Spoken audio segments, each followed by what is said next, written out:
Good evening, everybody. My name is Will, otherwise known as Artificial. I will be your dungeon master tonight for this session of Diet D&D. Tonight we have a solo adventure, playing the Dwarven Fighter, Ivory Silvergrinder. I have with me Michaela. Say hello. Hello! Alright. Tonight we have a campaign set up, of course, custom as always, as this is Diet D&D, simplified version. Tonight's campaign will be Farnel's Lament. Alright. We join in with Ivory Silvergrinder, this dwarven accountant in her early years, turned fighter for a love of adventuring, as most adventurers go. We first start off in her hometown, known as Steelwater, which in fact I will have already placed up for the viewers. Alright, here I have a cue for you. Okay. This is Steelwater. Nice, luscious coastal town known for its exports, its thriving, rich, populous marketplaces, and everything galore. The place to go when you need anything. Can I move there in real life? I wish. I would love to. Okay? You have been wanting to become part of the local council of Steelwater for quite some time. You have delved into their politics a bit, more towards the end of their Adventurers Guild. You thought it would be something fun to do. You've been sending in your applications, and it seems very hopeful. You are waiting on a reply in person, hopefully, from the council on your response. Until one day, you get a carriage pull up right outside of your little home, your little apartment you rented, your little place in the inn, whatever you have, with a courtier human come out and have a scroll waiting in hand. He announces for the local benefactor of the housing complex that you reside in. He is inquiring for an Ivory Silvergrinder. One of your local housemates or local neighbors comes to grab you and says, "There's some man outside waiting for you." Take it away. I go downstairs or wherever to inquire about what exactly is going on in hopes that it's about the council. Alright, you come outside. There's a pretty standard horse cart and buggy. It's not of royalty, but not of necessarily the serfs version of a carriage. It's a well-enclosed carriage, and a somewhat fancily dressed human. He does not seem to be wearing any particular robes that would mention he would be from the council of any sort. He acknowledges you and says, yes, my lady, we have a confirmation here of your acceptance to the council, and they request your participation and admittance at once. Shall I be riding with you, or shall I take my own horse? Oh, please, we would welcome you to ride with us here. We have a carriage all prepared, as she motions with the door open. If you are ready to go, the council will see you. What am I dressed in? Just regular dwarven armor? You are dressed in your normal armor like you are still ready to go for your next adventure. Okay, let's just go then. You are set to go. You clamber in the carriage, and the carriage sets off. As you ride in the carriage, you notice that the windows curtains have been pulled down. You cannot actually see outside the windows. You cannot actually tell where you are going. I ask the gentleman and try to figure out where we're going. You notice the gentleman did not get in the carriage with you. You are actually in the carriage by yourself on one of the seats. He is the driver, but he can hear you, and you can hear him. He says that the council, though it prides itself in the safekeeping and the well-being of Steelwater, the council itself is a very secluded place and is actually kept secret from those who are not in the council. And he addresses, as you are not in the council yet, unfortunately its whereabouts cannot be known to you as of yet. Understandable. You continue your ride. Can Go I ahead. try to peek out the window?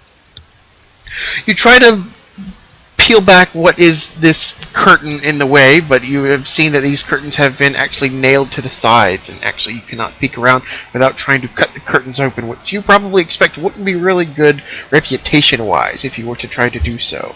Yeah. Okay, I'll just leave it alone and go for my ride. Not too long before you can tell, you take a few turns here and there, but though you are somewhat familiar with the town of Stillwater, you do not know where you are at. You got very turned around very quickly, and you really don't know where you would be headed. It is not long. Let's see here.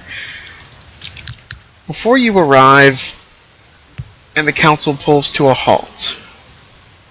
The door opens up, and the carriage is parked right next to an opening to a very particular looking door. It looks a very lavish door with runes inscription, some sort of incantation almost on the door. A human gets off the carriage and buckles up to the door. You see him pull out a special key, insert it into the door. He opens the door into this very large semicircular council room. I have a cue right here for you. This is the room you see past the door. A little bit more furnishings. A very large atrium with huge statues lining the room. Very emerald green and teal-esque. Light pulls in from the skylight atop. There seems to be rows of seatings in a circular fashion, as if this were a giant meeting room of sorts. There are 3 figures up in the central desk. The human says, right. "Please, they're waiting." I approach. You approach. The human immediately closes the door behind you and you hear a lock latch. You are now in this circular room. Alright. As you draw closer, you take in the awe and the architecture of this very finely cut, lavish room. You notice as a dwarf that this room is made out of very shimmering semite and the precious stones of the ages. This is not just some stone-clad room. This is a room built with extreme wealth and very much love and care. As you draw closer, you notice that these 3 figures are not necessarily paying attention to you. They seem to be busy in whatever desk work they are doing. There seems to be a small figure behind the desk and 2 taller figures standing aside the desk. Hello? I was called to the council? The little gentleman up at the desk looks up. "Ah, yes, yeah, please come in. You must be Miss Silvergrinder." Yeah, that's me. As you notice, this little man behind the desk is none other than the fabled Lyle Finbar. He is the known headman of the council. Though the council is kept in somewhat secrecy, it is a public figure, of course. And I have a good picture here of Lyle for you. He is this bookworm of a halfling, with glasses and predominant red hair with some streaks of gray through it. Awesome.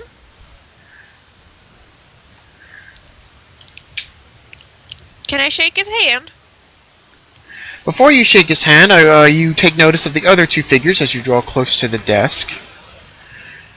You do not know the names of these other figures, but you happen to see a human sorcerer next to him, who looks like this.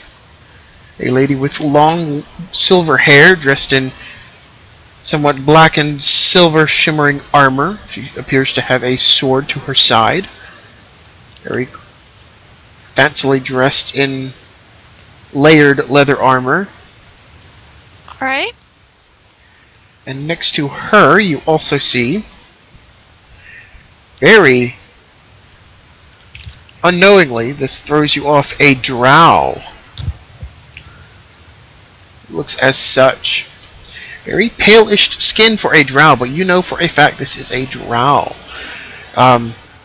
In some pretty thick steel armor with flowing leather cloaks and such, he is brandishing a very large sword and has a predominant red glowing gemstone in his chest. His eyes seem to glow a very dark, burning yellow. You find this very unsettling, as drows are not normally a kind race and are not normally known to mingle within still water at all.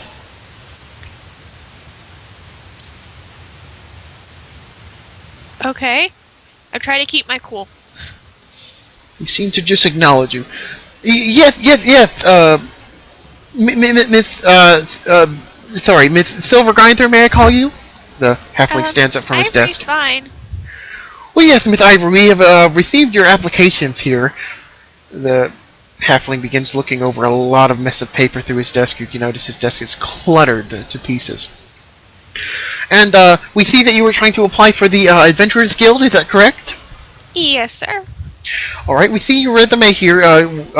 We really acknowledge your admiration here. We really like you are one of our top candidates here. A lot of these other people don't seem like they know what they're doing. But as a dwarven fighter, as I see you have down here, you are very skilled in such adventures. I see you have note down some of your previous, let's call them escapades for the time being. Your application is all good and set to go. You are more than there. You are almost in this Adventurers Guild, and as the council itself welcomes you. We first have one little adventurer's task, if you will, one little excursion of truth to solidify your position here in this Adventurers Guild here. All right, I'll do anything. He notions over to this human. He says, "Oh yes, Ivory, this is my personal assistant. This is Vivian here. Vivian is she is not of a secretary department, but she is somewhat my right-hand lady here." She motions to you of a somewhat bow. In a very sultry tone, very soft-spoken, she says, "Yes, my name is Vivian Amberbrose. I hail from a far ways out of town. I have recently come in to be part of the Stillwater Council as a part of this trades-off program. We once again welcome you to the council, and we are glad to have your acquaintance." She seems very refined in her manner as she speaks. I return the bow.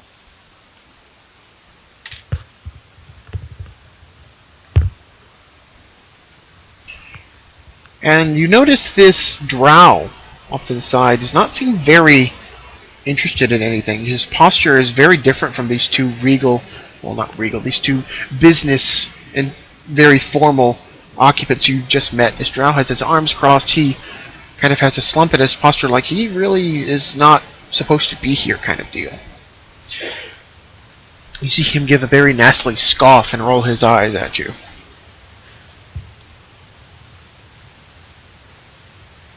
He gives me a scoff?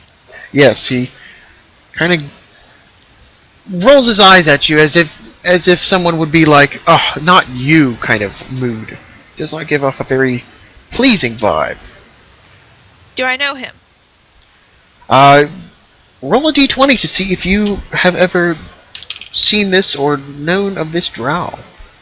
19. 19. Alright.